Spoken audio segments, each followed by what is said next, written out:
Hi, I'm Tinny from Mini Bowl Design, and UPS just came about 10 minutes ago and dropped off a mile and a half of 1/16 fiberglass wick from my supplier, and also dropped this off. Now, since I'm in an ultralight hammock in the summertime, and it's really warm, most of the nights you're actually not using a blanket, you're just trying to get cool enough. And a hammock's a good way to cool off, so I don't need this in the summertime in my hammock during mosquito season.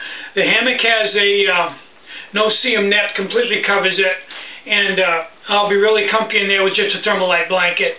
Plenty warm, trust me, in the summertime. But I want to have two packs. I want to have one for the summer and one for the fall. Now, to be perfectly honest, in the fall, I don't think I hike down where it gets anywhere below, although I have. Normally wouldn't get below 50. I'd be about done for the season by then in October. But anything below 65 in a hammock, and you're going to have something underneath you. So I may work this into both of the packs, maybe not. Depends on how things go. Now, I had an underquilt, but it's kind of bulky. This particular one was real bulky, and more than a little bit heavy, and a bit of a hassle to hook up and get going. Probably the newer ones are better on all three categories, but my point was I don't really need an under hammock as long as I'm only going into the middle 50s. So, but I do need something. So what I did is I went to Hennessy, and they sell this underpad that you put underneath you and lay on, and it's shaped, obviously, you know, body shape, wide at the shoulders, narrow at the waist, just like a coffin. And it's made out of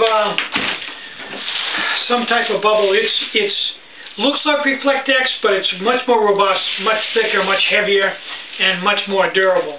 And just laying on it, put my arms on it, I can feel it warm right up. So I really think I've actually, in the hammock, I've used a piece of Reflectex, and it wasn't quite wide enough, and it broke down fairly easy, but it worked. When you laid down, you didn't feel, and there was a little breeze, you didn't feel that cool chill on your back. All you felt was nice and warm. So I think this is going to be fantastic.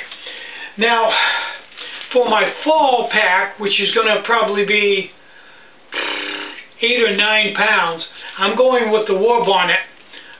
It's just a warmer hammock. It's got the double layer underneath to put this into, so that it doesn't slide around. It's got the side zippers, and I can justify the weight.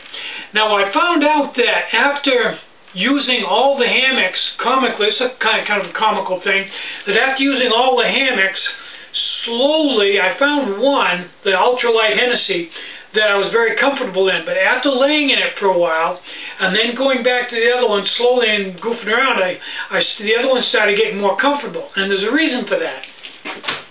If I was riding a unicycle and running around juggling and everything, I'd probably be a lot more limber than I am now.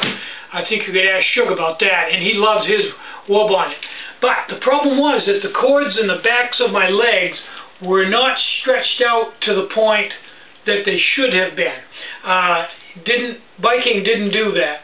So after laying in the hammock for many, many hours and enjoying myself, the hammock tends to lift your legs a little bit, and especially in the war bonnet, it was very uncomfortable for me. But as I laid in all the other hammocks, long story short, the cords of my legs stretched out to the point where now when I lay in the war bonnet, it's now comfortable because I've gotten stretched out, probably about 1/3 the stretched out to what Sugar is already. But anyway, I can see why it's real comfortable for him. And once I did get those cords stretched out my legs, I found all the hammocks to be pretty comfortable, and the war bonnet has so many features that I would have had to have paid to put on the ultralight, and ironically every one of them that I would have put on it, just for an example, if I send it out to 2Q, ZQ, and have a zipper put in it, that adds 3.5, 4 ounces right there. So by the time I get all done, putting the zipper in it, doing everything else, I'm basically up to the weight of the war bonnet. So I'm going to keep the Hennessy Ultralight asymmetrical just for my summer pack, a super light pack, because it weighs like 23 ounces, and I'm going to keep the war bonnet for my late summer and fall pack. So I'm all set. And I may use this in both of them, although I'm going to try to get away without it right in the warm part of the summer. But this weighs 10 ounces, and it was relatively cheap. It was, I think it was like $19.95 versus a underquilt, which is heavier, harder to set up, and really overkill for me. So that's where I am. As the other stuff comes in, if it ever gets here, I'm still waiting for a raincoat. I don't know if it's ever going to get here, but, you know, when it does, we'll do the pack contents, and that'll be a ball, because you'll really be surprised how light things are. So I'm Tinny from Mini Bull Design. Get out and hike, take a friend, enjoy the great outdoors, and more important than anything, be nice, leave no trace, and have a really great day. Bye-bye.